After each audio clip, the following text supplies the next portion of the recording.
대한민국 근현대사를 환경적 세계관으로 알리고 전하는 대한역사문화원의 한국 근현대사 바로 알기 특강입니다. 대한민국 건국의 걸림돌, 좌우합작의 이야기를 이어가 보겠습니다. 지난 시간 우리는 대한민국 건국의 걸림돌 좌우합작이 공산주의자들의 전략이라는 것을 알게 되었습니다. 대표적으로 좌우합작을 외치며 만든 건국준비위원회가 실상은 공산정권 창출을 목적으로 하는 건국의 걸림돌이었다는 사실도 들었습니다. 게다가 미국의 모호한 좌우합작 정책이 우리의 건국을 늦추는 한 요인이 되었다는 사실도 알게 되었죠.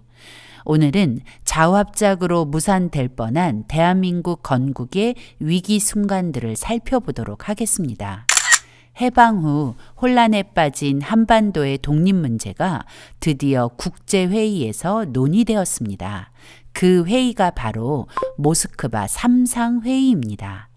모스크바 3상 회의는 1945년 12월 16일부터 26일까지 열흘간 소련 모스크바에서 열린 회의입니다. 3상 회의란 영국, 미국, 소련의 외무장관들이 주도한 회의라서 붙여진 명칭으로 영국의 어니스트 베빈, 미국의 제임스 번즈, 소련의 바체슬라프 몰로토프가 2차 세계대전 후 처리해야 할 국제 문제에 대해 논의한 회의입니다. 2차 세계대전 중이었던 1943년 11월 카이로 회담에서 한국의 독립 문제가 처음 거론된 이후 곧이어 테헤란에서 한국 독립에 대한 좀 더 구체적인 이야기가 거론되었는데 그 핵심은 한반도의 완전한 독립까지 4개국의 신탁 통치 기간이 필요하다는 것이었습니다. 소련은 테헤란 회담을 근거로 모스크바 3상 회의에서 한반도의 신탁 통치를 제안했고 미국도 그 의견에 동의했습니다. 그러나 신탁 통치의 실행 방법과 절차를 논의하는 과정에서 미국과 소련은 서로 다른 입장을 취하며 충돌하게 되었습니다. 미국은 소련에 의해 분단된 한반도의 분단 상황부터 원상 복구되어야 한다고 주장했습니다.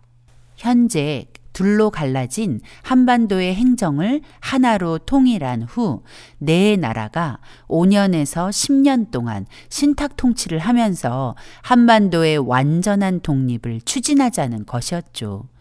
그러나 소련은 한반도의 행정 통일과 분단 정지 등 모든 문제를 미소 공동위원회를 구성하여 상의한 후 그 결정에 따라 처리하자고 주장했습니다.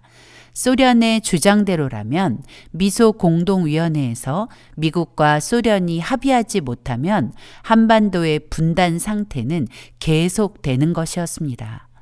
미국이 소련의 강력한 주장에 마지못해 동의하며 한반도에 미소 공동위원회를 설치하여 미소 공동위원회의 결정에 따라 한반도에 임시정부를 설치하고 5년 동안 신탁 통치를 통해 한반도의 독립을 도모한다는 결정을 내렸습니다.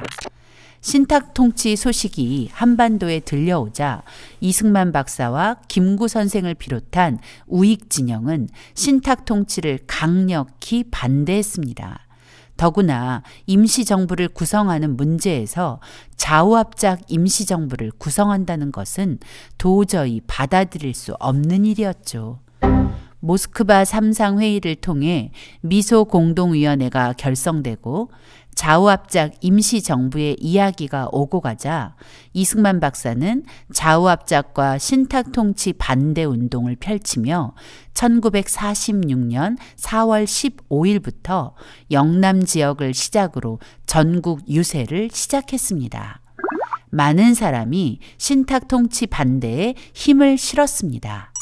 좌익 역시 신탁통치 소식을 처음 접했을 당시 우익과 한 목소리를 내며 신탁통치를 반대하다가 며칠 후 소련의 지령을 받고는 바로 입장을 바꿔 신탁통치 찬성을 외치며 우익과 대립하게 되었습니다.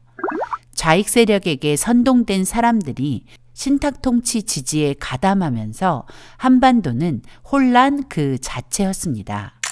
모스크바 3상 회의의 결정에 따라 미소 공동회담이 열린 곳은 서울이었습니다.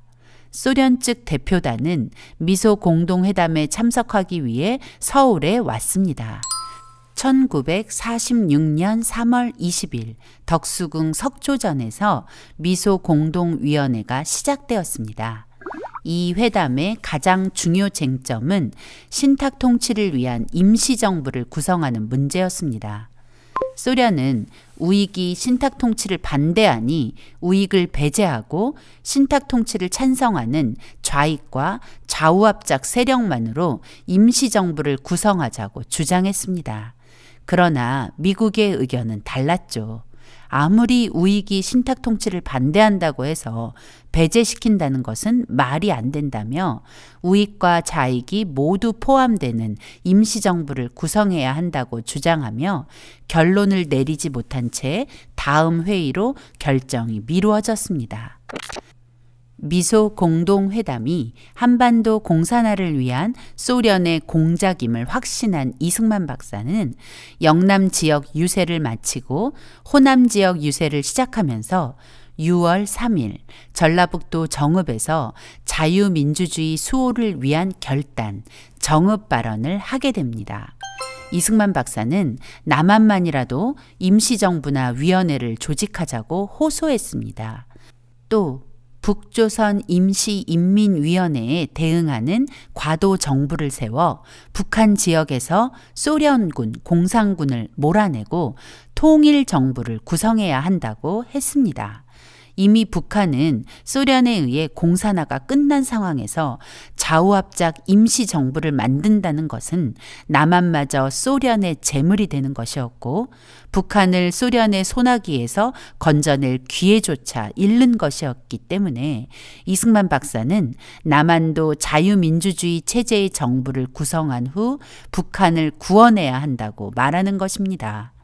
그러나 오늘 우리는 그 당시의 상황도 제대로 파악하지 않은 채 이승만 박사의 정읍 발언을 남북 분단의 원흉으로 오해하고 있습니다.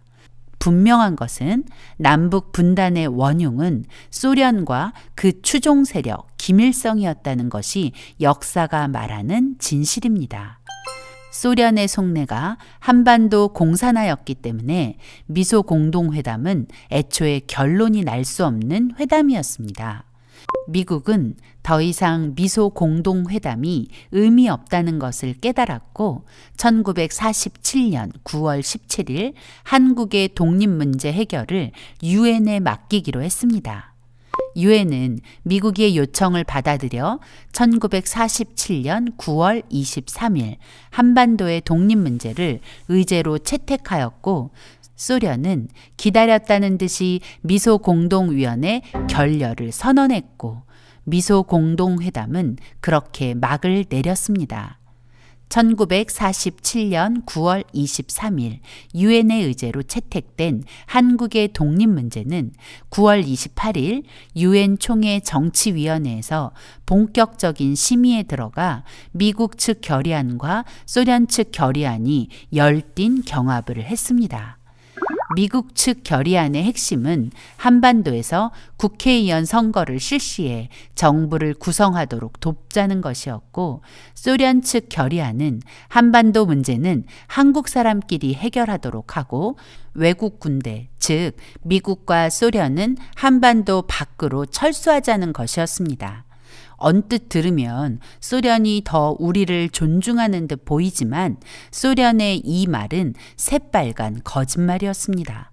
소련은 절대 북한의 공산화를 멈출 생각이 없었고 미국이 한반도에서 철수하자마자 소련은 압록강을 건너 다시 들어올 계획이었던 것입니다. 1947년 11월 14일 유엔 총회는 미국 측 의견이 대거 반영된 결의안을 채택하고 표결에 붙여 한반도의 독립을 위해 남북한 단일 선거를 실시하기로 결의하였습니다. 결의 내용을 잠시 살펴볼까요? 한국의 독립 문제에 대한 유엔 총회 결의안은 두 개 부분으로 구성되어 있는데, 먼저 첫 번째 부분을 보면 단일 선거로 선출될 한국의 대표들은 한국에 주둔하는 군정 당국들에 의해 임명되는 것이 아니라 한국 인민들에 의해 실제로 정당하게 선출돼야 하기 때문에 그 선거의 정당성을 위해 한국 전역을 여행하며 선거를 감시하고 협의할 권한을 가진 유엔 한국임시위원단을 즉시 구성한다는 것입니다. 결의안의 두 번째 부분에서는 선거를 감시하기 위해 한국에 파견하는 한국임시위원단은 총 9개국, 오스트레일리아, 캐나다, 중국, 엘살바도르, 프랑스, 인도, 필리핀, 시리아, 우크라이나 공화국의 대표로 구성한다는 것과 한반도에서 시행될 선거의 방식은 성인 보통 선거제에 기초하여 비밀투표 방식에 의해 실시될 것이며, 선출된 대표들로 국회를 구성하고 한국의 독자적인 정부를 수립하는 것을 목표로 한다는 것입니다. 또 선출될 대표들의 수는 각 선거구의 인구 비례로 선출한다는 것이며, 이 모든 선거는 한국임시위원단의 감시하에 실시되어야 한다는 것입니다. 그리고 선거가 끝나고 국회가 구성되고 정부가 구성되면 정규군을 조직하고 정규군에 포함되지 않는 모든 군사단체 및 준군사단체들을 해체하고 남북한의 군사령부 및 민정당국으로부터의 정부의 기능을 인수하고, 가능하다면 점령군들은 90일 이내에 빠른 시일 내에 남북한으로부터 완전 철수하도록 한다는 것입니다. 그리고 선거감시위원단은 자기들의 활동을 통해 내려진 결론들을 유엔 총회에 보고하고, 만약 문제가 있을 경우 남북 단일 선거에 관한 문제들을 유엔 소총회와 협의할 수 있다는 것이죠. 유엔 총회에 남북 단일 선거 결정이 전해지자 남한 내 거의 모든 정치 세력들은 기대에 부풀었습니다. 해방 후 2년이 지나도록 온전한 독립을 이루지 못한 상태에서 이제야 독립된 정부가 구성되는구나 라는 생각을 하니 감격스러웠을 것입니다.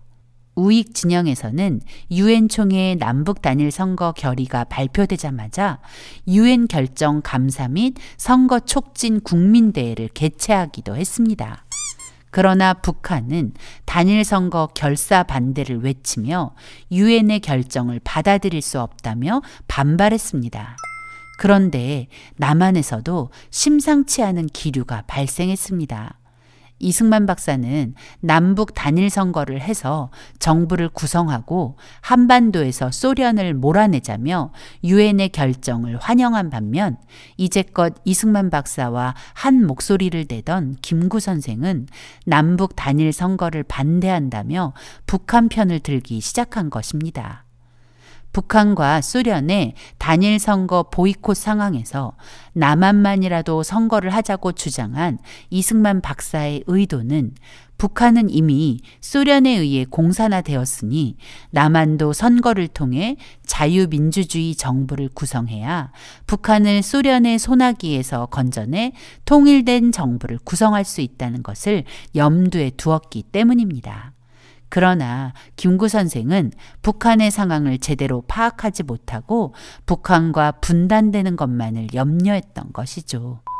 이승만 박사는 공산주의와 공조는 있을 수 없는 일이라고 강력하게 주장하며 남북 단일 선거를 독려했습니다. 이 박사는 공산주의가 얼마나 무섭고 악랄한지 잘 알고 있었기 때문에 하나님께서 주신 꿈, 하나님의 말씀대로 통치되는 거룩한 나라의 건국을 위해서는 공산주의와의 연합은 절대 용인할 수 없었습니다. 그러나 김구 선생은 체제야 어찌되든 통일만 하면 된다는 생각에 빠져 통일된 나라의 건국을 위해서는 공산주의와 손잡는 것이 문제가 안 된다는 입장이었던 것이죠. 그리고는 자신이 이 문제를 해결해 보겠다며 1948년 4월 19일 38선을 넘어 북한으로 김일성을 만나러 갔습니다. 김구 선생은 북한에 가서 김일성과 430 공동선언을 했습니다. 이 선언의 핵심은 선거를 절대 안 할 것이고 한반도에서 외국 군대, 미군 철수를 하기를 강력히 주장하고 우리 민족끼리 잘해보자는 것이었습니다. 즉, 북한과 손을 잡고 좌우합작의 길을 가자는 것입니다. 북한에 간 김구 선생은 공산화된 북한의 실상을 보았고 지금 당장이라도 북한이 남한을 침략한다면 남한은 완전히 망하게 될 것도 알게 되었습니다. 그러나 남한으로 돌아온 김구 선생은 북한의 실상에 대해 그리고 공산주의에 대해서도 그 어떤 말도 하지 않았습니다. 김구 선생은 한반도의 위험을 보았으면서도 그 위험을 경고하지 않은 무책임한 사람이었다는 것이 씁쓸한 팩트입니다. 김구 선생의 침묵은 언젠가는 반드시 재평가되어야 할 것입니다. 그러나 그런 일은 지금도 여전히 진행 중입니다. 2000년 6.15 공동선언이나 2007년 14 남북 정상선언은 절대 연합할 수 없는 적과의 연합이었습니다. 연방제 통일은 대한민국을 공산주의의 제물로 바치는 적화 통일이라는 것을 정말 저분들은 모르고 있었는지 묻고 싶습니다. 그리고 지난 정권의 판문점 선언 역시 김구 선생의 430 선언과 같은 적과의 연합, 적화 통일을 찬성하는 가짜 평화 협상이었다는 것을 잊지 말아야 합니다.